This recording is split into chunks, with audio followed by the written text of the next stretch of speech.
किया गया था। मैं पूछना चाहता हूं बहनों और भाइयों, मैनपुरी जो कभी वीवीआईपी जनपद माना जाता था, लेकिन विकास के कार्य में क्यों पिछड़ गया?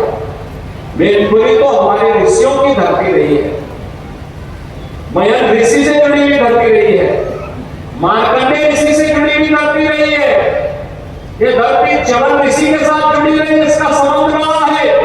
और इस धरती का संबंध देश के स्वाधीनता आंदोलन से जुड़े हुए स्वाधीनता संग्राम सेनानियों से इसका संबंध रहा है। फिर पहचान का मोहताज करने वाले कौन लोग हैं आपके सामने?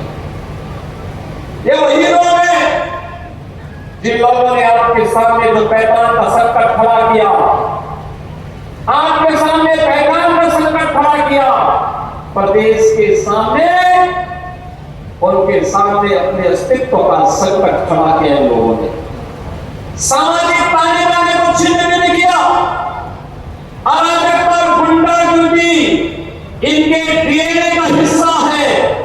और प्रदेश में इनका मॉडल देखना है तो मॉडल इनका विकास का नहीं है। ये लोग विकास का नहीं, विकास के कार्यों में लूट मचाने वाले लोग हैं। आपने इनके कारनामों को देखा होगा, इनका कारनामा वही है जो अयोध्या में एक निषाद बेटी के साथ समाजवादी पार्टी के नेता के द्वारा किया गया था। इनके घिनौने कृत्य वही है जो लखनऊ में एक बेटी को कैसे इन लोगों के द्वारा गिराया जाता है, ये इनका चेहरा है।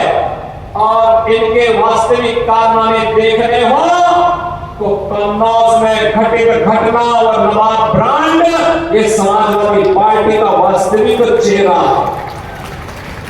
आज मैं आप सबसे यही कहने के लिए आया हूं कि बहनों और भाइयों, पहले सामाजिक ताने बाने को इन्होंने छिन्न भिन्न किया, प्रदेश को दंगों के आग में झोंका, विकास के लिए गरीब कल्याण के लिए जो धनराशि राज्य की लगनी चाहिए थी उसमें लूट खसोट किया, नौजवानों को मिलने वाली नौकरी में डकैतियां डाली गई।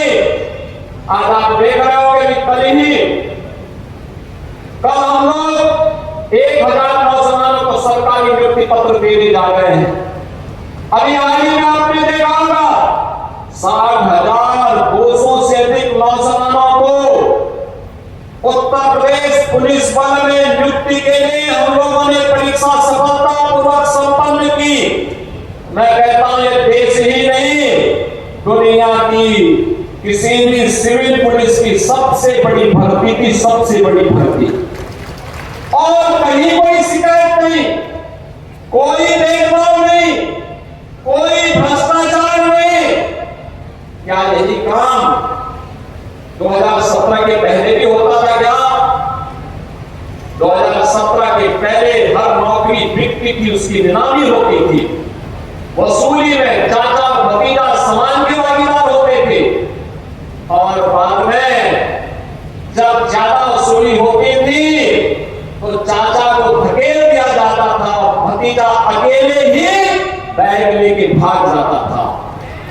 यही दृश्य पूरे प्रदेश का हुआ करता था।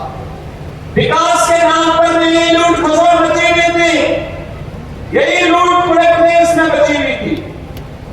बहनों और भाइयों, इनको मैनपुरी की चिंता नहीं थी, इनको इटावा की चिंता नहीं थी, इनको स्वयं की चिंता थी, इनको प्रदेश की चिंता नहीं थी, क्योंकि इनको स्वयं की चिंता थी। और इसीलिए जब उनको लगा कि उत्तर प्रदेश सुरक्षित नहीं रहा, इन लोगों ने वो अपने लिए दुनिया के अलग अलग देशों में द्वीप खरीद लिए होंगे। लेकिन बहनों और भाइयों, हमें और आपको तो इसी प्रदेश में रहना है, हमें और आपको इसी प्रदेश में रहना है। चाचा की तो नियति ही है हमेशा धक्का खा करके वहीं पड़े रहना। लेकिन बहनों और भाइयों, और प्रदेश वासियों को धक्का खाने की आदत से अपने आप को हारना पड़ेगा। सम्मान के साथ राष्ट्रवादी मिशन का सिपाही बनकर के आगे बढ़ने की हमें आदत डालनी पड़ेगी। और इसी के लिए ये 450 करोड़ रुपए की विकास की परियोजनाओं की सौगात लेकर के आज मैं आपके पास इस मंच के साथ आया हूं। मैं आपको आह्वान करूंगा, आज तो प्रदेश में दंगा नहीं होता, आज तो प्रदेश में गुंडागर्दी